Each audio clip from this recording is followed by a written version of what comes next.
यदा यदा हि धर्मस्य ग्लानिर्भवति भारत अभ्युत्थानामधर्मस्य तदात्मानं सृजाम्यहम् परित्राणाय साधूनां विनाशाय च दुष्कृतम् धर्म संस्थापनार्थाय संभवामि युगे युगे। अर्थात जब जब धर्म की हानि होती है तब तब मैं आता हूँ, जब जब अधर्म बढ़ता है तब तब मैं आता हूँ। सज्जन लोगों की रक्षा के लिए मैं आता हूँ, दुष्टों का विनाश करने के लिए मैं आता हूँ, धर्म की स्थापना के लिए मैं आता हूँ और युग युग में जन्म लेता हूँ। जी हाँ, आप सबों को श्री कृष्ण जन्माष्टमी की हार्दिक शुभकामना।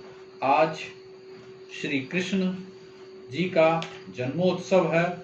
यह बहुत हर्षोल्लास के साथ मनाया जा रहा है पूरे देश में और हम लोग भी सभी मना रहे हैं। तो जय श्री कृष्ण, राधे राधे। मैं थोड़ा सा जय श्री कृष्ण के बारे में बताना चाहता हूँ।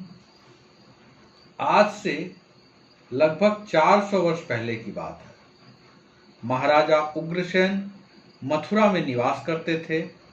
नाम से उग्र होने पर भी उनका स्वभाव शांत और कोमल था, परंतु उनका पुत्र कंस बड़ा ही दुराचारी और क्रूर हृदय का था।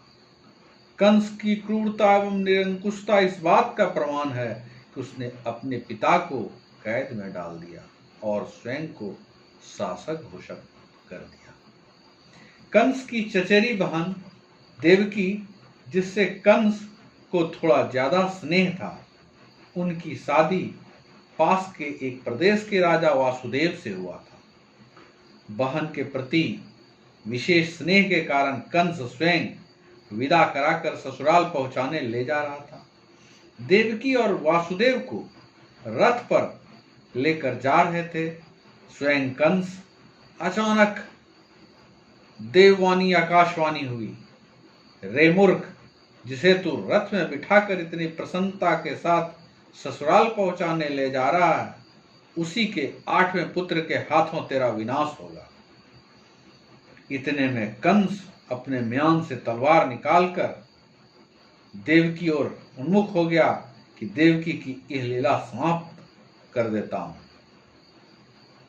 वासुदेव ने कंस को समझाया कि ऐसा मत करो, मैं तुम्हें वचन देता हूं, मैं इसके सभी पुत्रों को लाकर तुम्हें सौंपता जाऊंगा।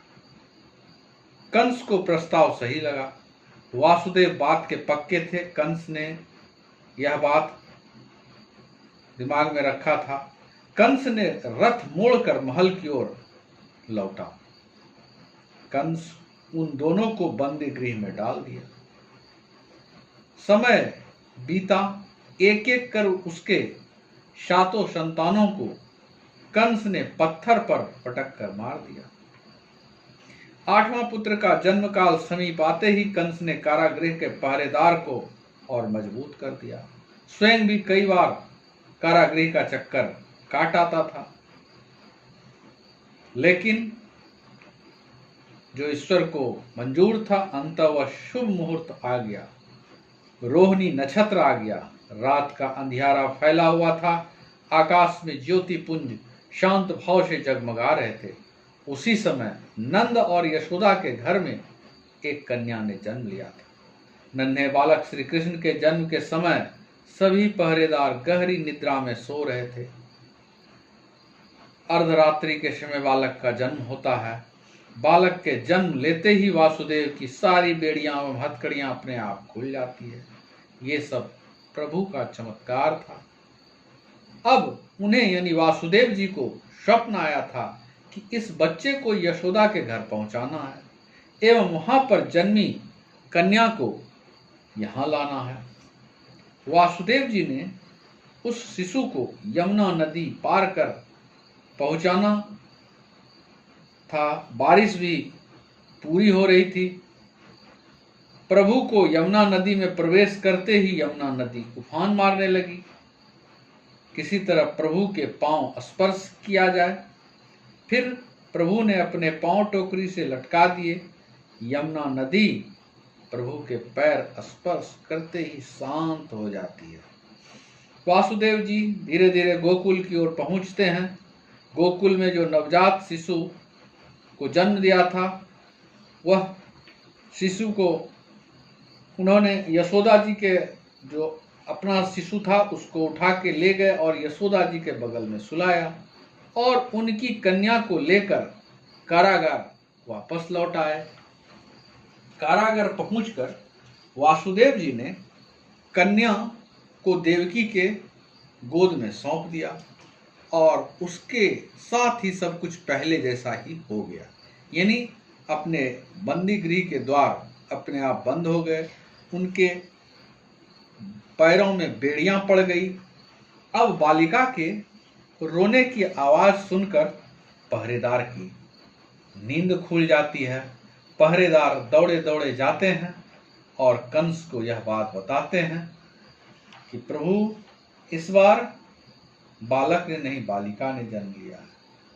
लेकिन कंस तुरंत आता है और वह देवकी से बालिका को छीन लेता है और उसे भी उसी प्रकार से पत्थर पर पटकने को ज्यों ही प्रयास करते हैं, बालिका उसके हाथ से फिसल जाती है और बालिका लक्ष्मी का रूप, सरस्वती का रूप यानी देवी का रूप दिखाते हुए निकल जाती है और कहती है कि तुम मुझे क्या मारेगा, तुम्हारा मारने वाला आ चुका है।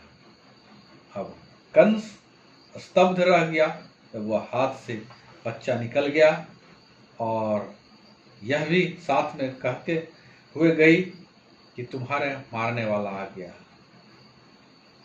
कंस ने तुरंत सभी मंत्रियों को, अपने सभी लोगों को तत्काल बैठक में बुलाया। बैठक में बताया अब क्या करना चाहिए। सब ने अपनी अपनी राय दी। किसी एक ने राय दी कि पिछले जो 10 दिन में बच्चा जहां भी जन्म लिया है, हर बच्चे को, छोटे बच्चे को मार दिया जाए। और इसी क्रम में यही बात को अपनाया गया और इसको लेकर एक मुहिम चला दिया कंस ने कि सभी बच्चे को मारा जाए। अब इसी क्रम में पता चला कि गोकुल में नंद जी के यहाँ एक बच्चा जन्म लिया है और फिर उसके लिए उसने पूतना को लगाया। पूतना आकाश मार्ग से भी गमन कर सकती थी और पूतना वेश भी बदल सकती थी और उसने वैसा ही किया। आकाश मार्ग से जाकर वेश बदलकर वहाँ पे गोकुल में नंद जी के दरबार में पहुँच जाती है। एक सुंदर स्त्री का रूप, मानो कि एक अच्छे घर से हो, और फिर वह यशोदा से बच्चे की बड़ाई करती है। बच्चा बहुत ही सुंदर है, कोमल है, प्यारा है, थोड़ी देर मुझे भी इसके साथ खेलने दिया जाए। यशोदा सरल स्वभाव की थी, उसने दे दिया और थोड़ी ही देर में वो देखता है कि पूतना उसको लेके विशाल शरीर उड़ गई। उसने अपना स्तनपान कराना शुरू किया जिसमें कि जहर लगा हुआ था। कृष्ण जी ने भी एक सामान्य बच्चे की तरह वह शुरू किया स्तनपान, लेकिन थोड़ी ही देर में पूतना को लगा कि वह उसके प्राण ले लेगा और वह तब तक नहीं छोड़ा। एक बार कृष्ण जी किसी को पकड़ ले तो फिर वह जब तक कृष्ण जी नहीं चाहेंगे तब तक तो छोड़ नहीं सकते। फिर पूतना थोड़ी ही देर में ऊपर से एक कटे पेड़ की तरह गिरकर नीचे आ गई और बड़ा सा शरीर उस पर कृष्ण जी आराम से खेल रहे थे। यह चीज गांव वाले देख रहे थे। इधर यशोदा माँ रोते रोते रुदन करते हुए आसपास निकल गई, लेकिन जब देखा शिशु को वहां पर तो स्तब्ध रह गई। किसी ने पकड़ के उसके गोद में पुनः यशोदा माँ के दे दिया, लेकिन सबको यह बात समझ में आ गई, यह कंस की ही कोई चाल है। खैर, माँ यशोदा उसके लिए यज्ञ करती है, पूजा पाठ करती है कि किसी तरह का हमारे शिशु को कोई समस्या ना हो। लेकिन कृष्ण जी तो स्वयं नारायण थे, उनको क्या समस्या होने वाली है। यशोदा जी उनके साथ खेलती थी, खिलाती थी।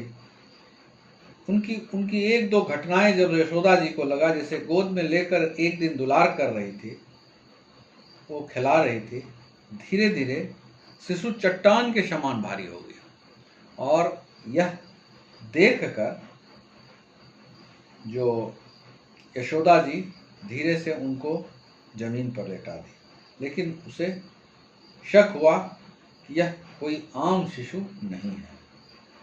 दूसरी घटना, यशोदा माँ को यह दिखा कि कई ग्वाल वाल ने बोला कि कृष्ण जी मिट्टी खाते हैं, तो शिशु का मुंह खोला और यशोदा जी वो देखना चाह रही थी कि मुंह से मिट्टी निकालना चाह रही थी, लेकिन जो ही मुंह खोला तो उन्होंने देखा कि मिट्टी के साथ साथ नदी, पहाड़, पर्वत, पूरा ब्रह्मांड ही समाया हुआ है। वो तुरंत मुंह बंद कर दी, फिर सोचने लगी कहीं ये स्वप्न तो नहीं है। इस तरह से कृष्ण जी की लीला अपरंपार है। कृष्ण जी का यहाँ पर मैं बताना चाहता हूँ कि जब कृष्ण जी का गोकुल में पता चला कि बच्चे हुए हैं, तो यशोदा माँ जो है वह सबको लाड़ प्यार, चारों बगल सूचना मिली, सब लोग को विभिन्न प्रकार के व्यंजन बनाया, खाना खिलाया गया और शिशु के लिए, शिशु का जन्म लेने की खुशी की तैयारियां पूरी हुई और काफ़ी अच्छे ढंग से उत्सव मनाया गया। यहाँ मैं बताना चाहता हूँ कि देवकी का जो 7वां पुत्र था, उनकी सौत थी रोहिणी, यानी कि वासुदेव जी की 2 शादियां हुई थी। पहले रोहिणी से हुई थी और रोहिणी के गर्भ से पैदा हुआ था बलराम। और बलराम और कृष्ण एक दूसरे के अनन्य मित्र भी हो गए, भाई भी हो गए और एक दूसरे के पूरक थे। लेकिन इधर कंस अपने चक्कर में लगा हुआ रहा। उसने कई राक्षसों को श्री कृष्ण जी के लिए लगाए रखा। उसी में एक राक्षस था तृणावर्त, वो कृष्ण को उड़ाकर आकाश में ले गया। कृष्ण जी समझ गए, कृष्ण ने उनका गला पकड़ लिया और धीरे धीरे उस राक्षस को समझ में आ गया और गला तब तक नहीं छोड़ा जब तक कि उसकी सांस ना निकल गई। फिर वह तृणावर्त भी विशालकाय राक्षस गिरकर स्वर्ग सिधार गया। तो ऐसे हमारे श्री कृष्ण की लीला अपरंपार है। इसकी वर्णन कोई एक दिन में, 2 दिन में, 1 घंटे 2 घंटे में तो नहीं कर सकते हैं।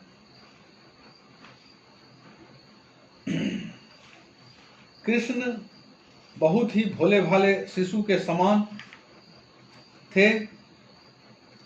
इसी क्रम में धीरे धीरे कृष्ण की आयु बढ़ने लगी, साथ ही साथ उनके अंदर की अलौकिक शक्तियां भी बीच बीच में अभिव्यक्त होने लगी। कृष्ण की बाल लीला की यदि गाथा कही जाए तो वह भी अपने आप में अनूठा है। एक बार ओखली से बांध दिया उनकी माँ ने उनको, तो वह ओखली खींचते हुए लेते गया और 2 पेड़ के बीच में ओखली जब फंसता है तो फिर वो कृष्ण जी दोनों पेड़ ही गिरा डालते हैं।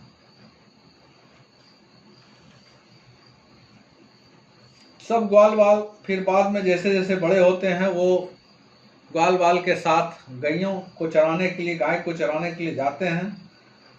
तो जो एक दिन का बात है, उसे कृष्ण को फंसाने का कुचक्र वहां पे रच रहे थे। तो उसी समय एक राक्षस ने उनको मारने की नियत से एक बछड़े का रूप धारण कर पशुओं के झुंड में शामिल हो गया।